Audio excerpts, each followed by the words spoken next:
All right, so how I found my purpose in life. I've received an email recently, I think it was yesterday, from an editor at LinkedIn. Okay, so I'll show you the email. All right, so it says, "Hi Paul, my name is Andrew Seaman. I'm an editor at LinkedIn News. I reach out to people who think I can add informed perspectives about their ever-changing world of work.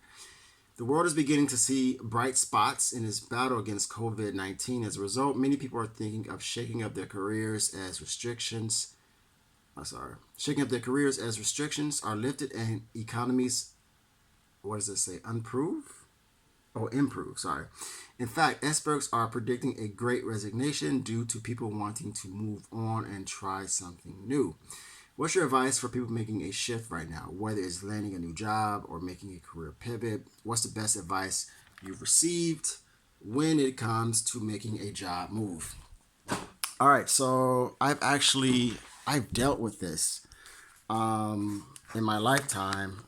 I've probably had maybe 24 different 24 different jobs, okay, in my life. All right, I've had 24 different jobs in my lifetime. Okay, so in high school, I worked at Long John Silver's. I worked at the public library. Okay, I worked at the university library. I worked at the Boys and Girls Club. I worked at KFC. And then I had like one more job. Oh yeah, the sewer department, which was one of my best jobs. That's six jobs. And then while I was at the university, I worked at the the dorm food court. So I was a server and I used to serve food. I worked in the summer. I worked telemarketing. It was my first sales job. And then I also had a job again cleaning the dorms.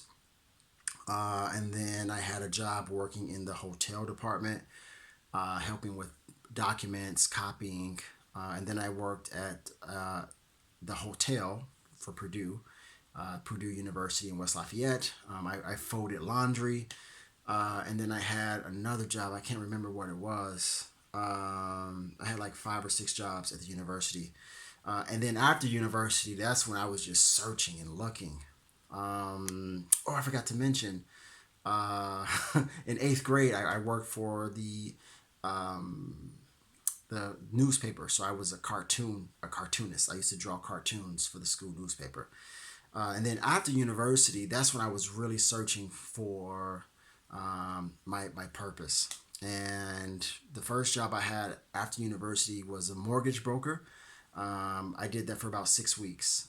I I mean, I couldn't even find a lead or someone who wanted to buy. So it takes a while for you to get money, and I needed cash. So I was there for 6 weeks, and then I left. And then I started doing telemarketing, and then I started selling phones in the mall. And then I became an account executive in Chicago for it was a subdivision of Career Builder. It was a new company. So I was making 100 phone calls a day. And then I worked for Walgreens after that, became an assistant manager. And then I really just didn't like that. And then so I stepped down and I just became a regular Walgreens employee. And then I had my hand at like three different network marketing companies.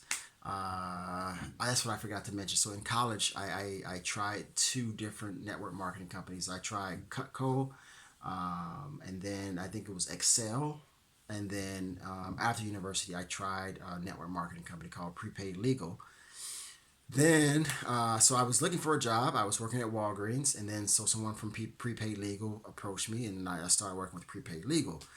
And then I was just like, man, this is not it. So I started working for a restaurant called Steak and Shake. And then I was just like, man, I don't want to smell like French fries and hamburgers every day. So while I was working at Steak and Shake, someone approached me to become a project manager for a roofing company. So it was a big storm in Indiana, and people could get free roofs, not free roofs, but they could get their roofs and their gutters replaced, their siding replaced for like $500 with their insurance. So I became a project manager for a roofing company. And then that company lasted for about a year. So the insurance policies are for about a year or two, where you could claim on your insurance. And so they went on to the next storm, but I couldn't go with them, unfortunately. So I was left unemployed. I was just looking for a job. Like, man, I can't really find my purpose.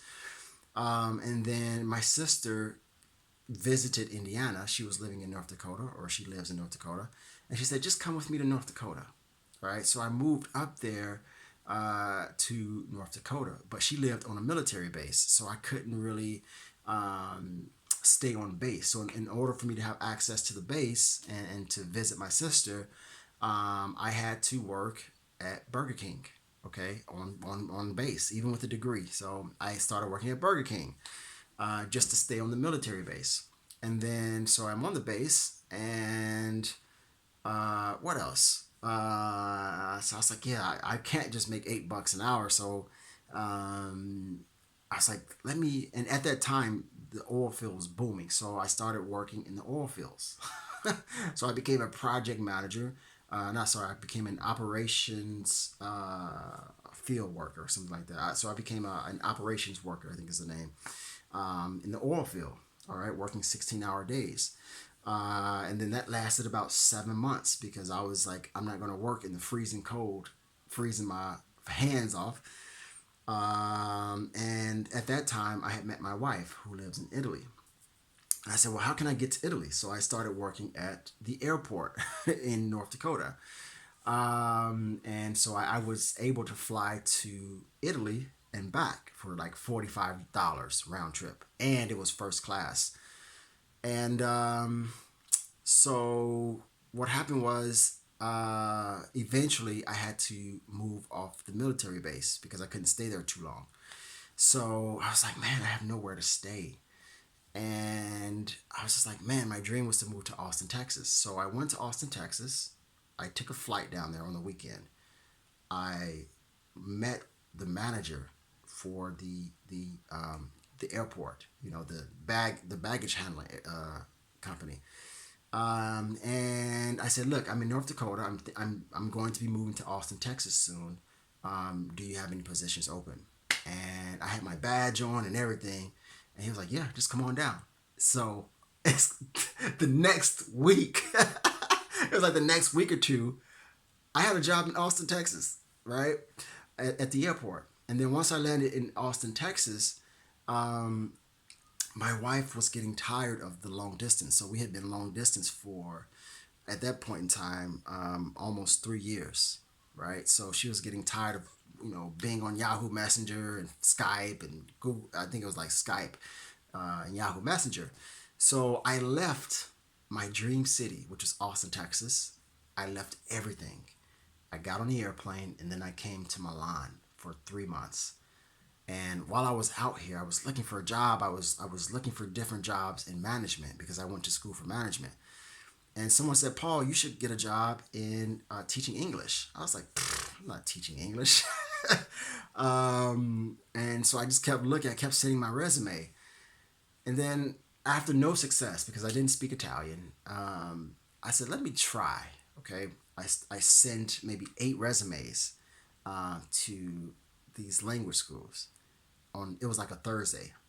On Monday or Tuesday, I sent 8 resumes on Thursday, Friday. Monday or Tuesday, I got 4 interviews lined up. I was like, oh, maybe I should teach English.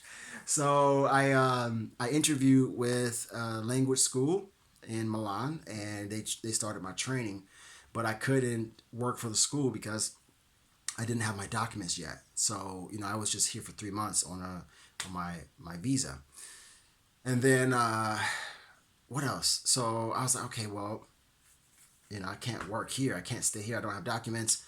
And then my 90 days in Italy was running out. So I had no money at this point.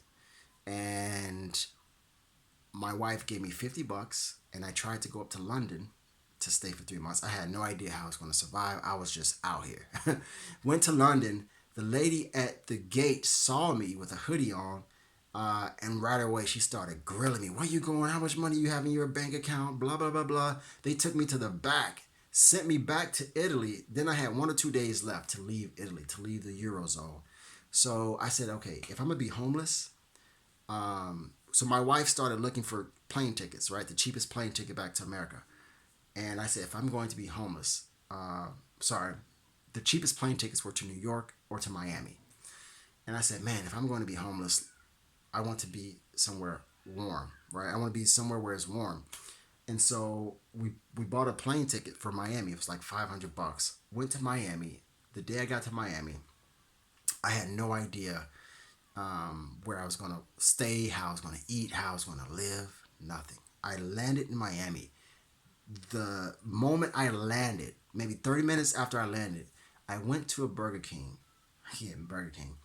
I opened up my laptop. I got a text message from one of the sisters in the church. Paul, I found a place for you to stay in Miami. The day I landed in Miami, and I started staying with brothers in the church.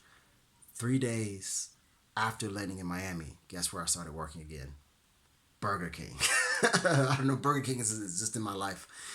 Started working at Burger King, and then after about 5 or 6 months, no, it was actually it was in April, so it was like I landed in Miami in February.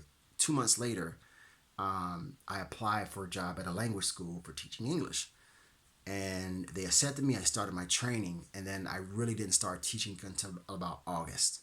So I started working for the school in Miami, and then I worked there for about a year and 3 months, and then I moved to Milan, and then I worked for the same language school in Milan, and then I started my own private teaching clients. So now I teach executives and CEOs and account professionals or account managers and things like that. So I say all of that to say this. I could have saved myself so much heartache and pain if I had discovered my personality first. I had over 24 different jobs, and for almost every single job I had, after 3 to 6 months, I would get bored. And I didn't know why, but it would become stale. I would become stagnant. I would start to feel dead inside after about 3 to 6 months. And I was searching for something, but I didn't know what that was. And I discovered my purpose by accident, right? If I had never moved to Milan, if I had never had the faith to step out and move towards the unknown, which is God, I would have never found teaching English, right? But more specifically, teaching and coaching and consulting, right? It fits my personality. So, according to the Myers Briggs test, I'm an INTJ, which means coaching, consulting, teaching, sharing what I know is a great fit for me.